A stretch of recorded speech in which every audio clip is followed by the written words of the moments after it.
Hey guys, MC Mura here, and today we're gonna talk about the upcoming balance patch that is gonna drop with Akuma in just a couple of days. I'm not gonna talk about the gameplay, I'm not gonna talk about what move is now +3 instead of +2, and that leaks. It's not really gameplay related. Today we're gonna talk about the communication, the handling, and how Capcom have kinda delivered information for us regarding this balance patch, right? Now, I want to preface this by saying this is coming from a place of love. This is coming from me wanting to see Street Fighter 6 doing better. Because it's easy to take a look at a video if you're criticizing this game and it's like, oh, you're just a hater, you're just whining, you're just a crybaby. When in actuality, it benefits me. Actually, as someone who is making content on this game, I am the one who gains the most from Street Fighter 6 being in the good with people, right? Street Fighter 6 doing better just passively benefits me.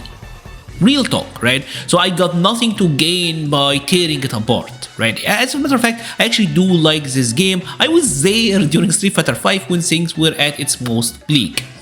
Anyways, let's talk about this in general, right? Because I've got this reply on my latest video. This was my Mr. Crypto, my latest video, which was a balance breakdown, and we were talking about the trailers they put out and what was different and all of that.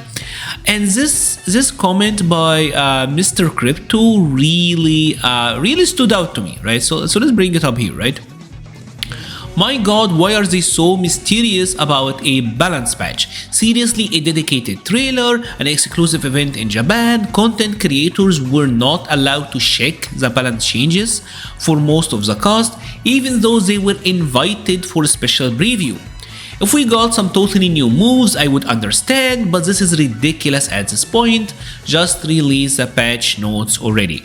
So here Mr. Crypto is addressing what happened, right? Because what happened with this balance patch is we knew Akuma was coming out, they put out an Akuma trailer, and they said there is a balance patch with Akuma, a major balance patch that will affect all of the characters, right? And then there was a special event in Japan. You were not allowed to take photos or any videos, and we were trickled some information via some of the Japanese players, and then there was like the event where they invited some of the content creators over, and they were only allowed to talk about some specific changes. And then it is the AT&T Cup, which is like the big content creator streamers event they did, where at the end of the day it was just some dudes playing us videos from the trials or watching CPU fight CPU, and the tournament itself is just a couple of people using Honda and butt slamming each other. That was really it, right?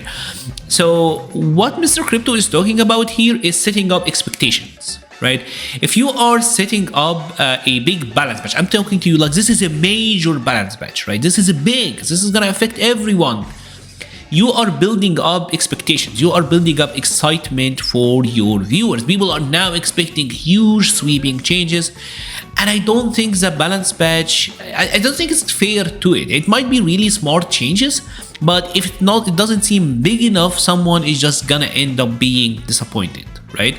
Now, it is obvious to me that in general with Street Fighter 6, and this is something that we can all notice, Capcom is trying new things with this game, especially with the marketing, right? Street Fighter 6 is marketed very differently than any other fighting game I have seen, and any other Capcom fighting game especially, right? Because we don't get trailers for characters at the end of tournaments, regardless of the views, right? We don't get that. We don't get events that's really tied to like Capcom Cup or whatever. Instead, they just drop stuff whenever. At the end of Capcom Cup, they didn't put out the trailer for Akuma, and instead they put it out on a random Capcom stream in Japan. Even though it was like 2 weeks apart, which is like mind-blowing, right? But we have to be fair as well, because Capcom new marketing strategies, whatever they're doing, it's working really well in some places, but not all. For example, here we're gonna take a look at the Steam charts for Street Fighter 6, right? Because Street Fighter 6 is actually amazing on Steam. As you can see right now, 17 minutes ago, we got 20k players playing. We got almost like 30k. Let's round it up to 30. Oh shit. We got almost like 30k players like daily and 70k all-time peak. If you take a look at the gains and losses, I mean, we're floating around the same range. Obviously, the huge peak in June and July, but ever since August, we are going up and down about the same number of average players. But take a look at this. This is saying 20k players playing 17 minutes ago. It's right now, time right now for me, it is 7:56 a.m. GMT. This is the British time, right? Greenwich time, right? So this is early morning in Europe, right? If we're checking out the Eastern time, this is almost 4 a.m. in the morning. If we check out the Pacific time, this is 1 a.m. So the players here, these are the Asian and more specifically the Japanese players, right? Because this is not peak time for Europe, this is not peak time for America, and this is even in someone like the Middle East as we are right now, this is still early in the morning. So this is Asia and more specifically Japan, right? And I think it has to be said that Capcom, especially in Japan, the game is doing amazing. They did this cup event called the Crazy Raccoon Cup, and this is something that have been really big over there.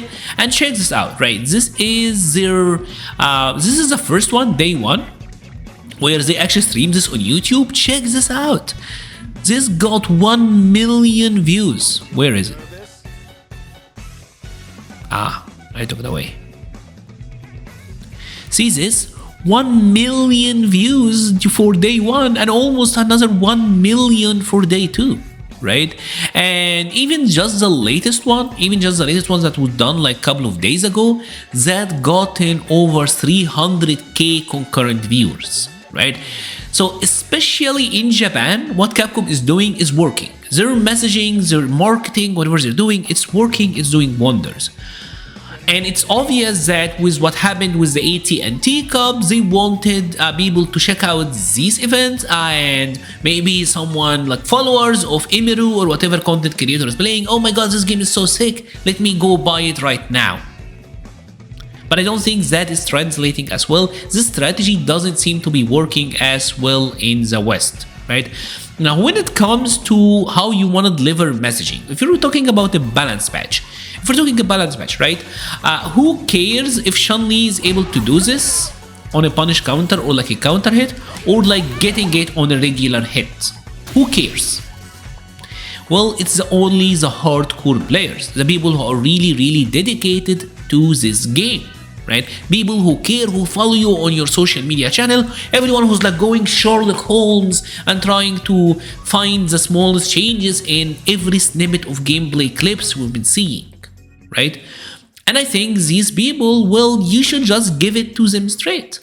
If you want to build excitement for the balance patch, there are other better ways of doing it. For example, this was during Street Fighter 4, right? Let's check this out. This is during Street Fighter 4, when Ultra Street Fighter 4 was coming out. Let's check out Akuma, right? This is Capcom, by the way, as well, so I'm not talking about a different company.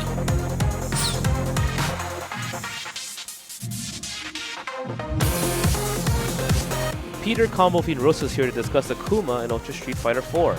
Akuma continues to search for stronger and stronger opponents with each passing version of the Street Fighter 4 series. Will anyone be stronger than him this time around? Let's check out his changes and find out. Akuma players mentioned that when they hit a combo on a crouching character, they had a pretty hard time landing anything damaging without spending meter. To address this, his close standing medium kick now causes the opponent to stand. The recognition distance for this attack has also been increased as well. Now Akuma players can try to maximize their damage at all times. Akuma players pointed out that sometimes when going for combos, instead of getting the close stand heavy punch, they got the far stand heavy punch, effectively ending their combo prematurely. Capcom actually showing you the changes and why they were changed. Now if the attack comes out, Akuma players will still be able to maximize their damage output. Akuma Shoryuken was one of the attacks that provided Akuma with tons of benefits without much risk. Firstly, he was able to see if the attack hit or not, and then choose to cancel it, and even after canceling it, he was still safe. In an effort to balance... And it's actually time stamped as well. That's but I think this is like the AI thing, right? If you don't want to go that deep, this is another thing that Capcom have done. 30-minute clips. V-Skill 2 introduction. Overchain. I'm ready.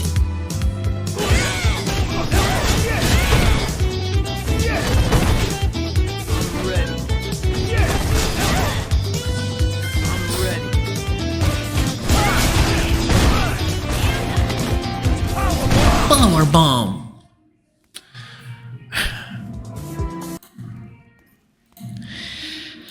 Is that me asking too much? Maybe they don't want to invest in the Akuma. Maybe they don't got like another Peter combo fiend Rosas to deliver them the messaging for a dedicated like 2-3 minutes video showing you what changed with the character. Because if it's that big deal, treat it as a big deal, right? Maybe they don't got someone like that. At least give us the 30-minute clips. And you don't even have to include all of the changes, just include 1 or 2. I think I said what I needed to say, to be honest. If you have enjoyed this video, please leave a like or a comment. It helps the channel so much. We'll be leaving a link to the Patreon, Discord, Twitter, and Twitch pages in the description. Hope this is something that will get addressed in the future. Hope this is something that will be communicated and messaged better. Thank you so much for watching and stay safe.